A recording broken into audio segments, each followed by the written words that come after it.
বিরতির পর স্বাগত। স্বর্গীয় গীতা রানী দাস স্মৃতি উন্মুক্ত প্রথম প্রাইজ মানি ফুটবল পুরুষদের নকআউট ভলিবল প্রতিযোগিতার আয়োজন করা হয়েছে দুদিন ব্যাপী। আগামী 20 এবং 21 তারিখ অরুন্ধতী নগর দ্বাদশ শ্রেণী বিদ্যালয় সংলগ্ন 39 নম্বর পুর নিগমের ওয়ার্ড মাঠে ভলিবল টুর্নামেন্টের উদ্বোধন করবেন রাজ্যের মুখ্যমন্ত্রী doctor Manik Saha. Champion trophy এবং প্রাইজ মানি দেওয়া হবে 30,000 টাকা এবং রানার্স ট্রফি প্রাইজ মানি দেওয়া হবে 20,000 টাকা। তৃতীয় স্থানাধিকারী ট্রফি এবং প্রাইজ মানি দেওয়া হবে 5,000 টাকা। এই বিষয়গুলিকে নিয়ে এক সাংবাদিক সম্মেলনের আয়োজন করা হয়। উপস্থিত ছিলেন মেয়র দীপক মজুমদার, 39 নম্বর ওয়ার্ডের কাউন্সিলর অলোক রায় সহ অন্যান্যরা। এবং আজকের এই সাংবাদিক সম্মেলন থেকে মেয়র দীপক মজুমদার কি বলছেন শুনুন। প্রত্যেককে অনেক অনেক শুভেচ্ছা জানাই। আগরতলা পৌর নিগমের 39 নম্বর ওয়ার্ডের মাননীয় কর্পোরেটর আমার সাথী অলোক রায়ের বিশেষ উদ্যোগে আগামী 20 এবং 21 জানুয়ারি দুদিন ব্যাপী স্বর্গীয় গীতা রানী দাস স্মৃতি উন্মুক্ত প্রথম প্রাইজ মানি পুরস্কার নকআউট ভলিবল প্রতিযোগিতা অনুষ্ঠিত যাচ্ছে। সেই কারণে আজকে আপনাদের সঙ্গে আমাদের আলোচনা জানানো।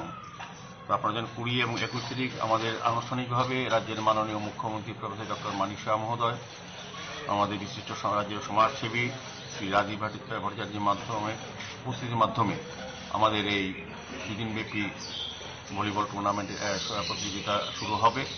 তো এখানে বলা হয়েছে যে বিশেষ করে প্রতিযোগিতায় নাম দেওয়ার যেমন 17 তারিখ লাস্ট ডেট দেওয়া হয়েছে। চ্যাম্পিয়ন ট্রফি ও প্রাইজ মানি হিসাবে 30,000 টাকা দেওয়া হবে, রানার্স ট্রফি ও প্রাইজ মানি হিসেবে 20,000 টাকা এবং ট্রফি দেওয়া হবে এবং তৃতীয় স্থানাধিকারী ট্রফি এবং প্রাইজ মানি 5,000 টাকা দেওয়া হবে।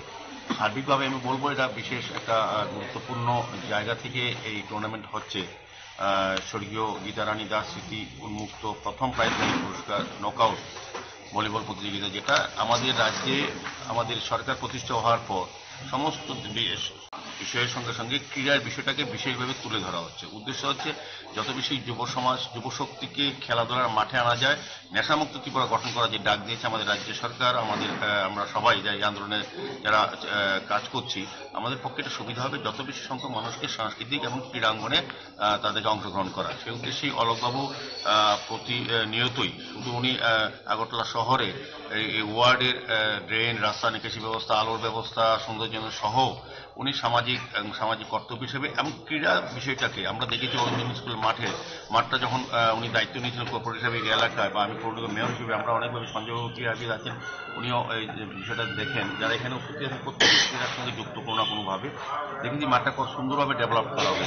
মানে আলটিমেটলি অরুন্ধতী এলাকার এই ওয়ার্ডে এবং আগরতলা পৌর নিগম আমরা চাইছি খেলার উপযোগী মাঠ তৈরি করা, স্টেডিয়াম তৈরি করা এবং এই কিছুদিনের মধ্যে 3 কোটি মাননীয় মুখ্যমন্ত্রীর প্রচেষ্টায় 3 কোটি 20 লক্ষ টাকা এখানে মাঠটা ডেভেলপের জন্য করা হয়েছে। এর আগেও মাঠ অনেকটা উন্নয়ন করা হয়েছে। সার্বিকভাবে নগরে বিভিন্ন জায়গাগুলি যেমন উন্নয়ন করা হয়েছে, পাশাপাশি ক্রীড়ার ক্ষেত্রটা আরও বেশি মজবুত করা, সমৃদ্ধ করার চেষ্টা করা হচ্ছে। আমি অলোকবাবুকে ধন্যবাদ জানাই।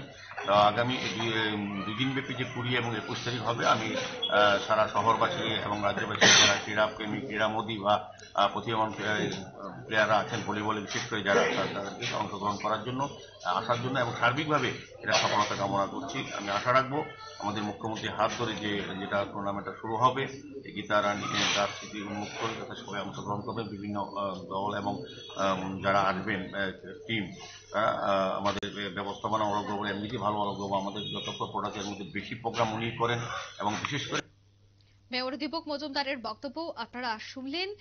যুব সমাজকে খেলার প্রতি উদ্বুদ্ধ এবং খেলার প্রতি উৎসাহ প্রদানের জন্য এই ধরনের উদ্যোগ বা এই ধরনের প্রতিযোগিতার আয়োজন করা হচ্ছে বলে জানাচ্ছেন মেয়র দীপক মজুমদার। নিয়ে নিচ্ছে ছোট্ট একটি বিজ্ঞাপন বিরতি, সাথে থাকুন।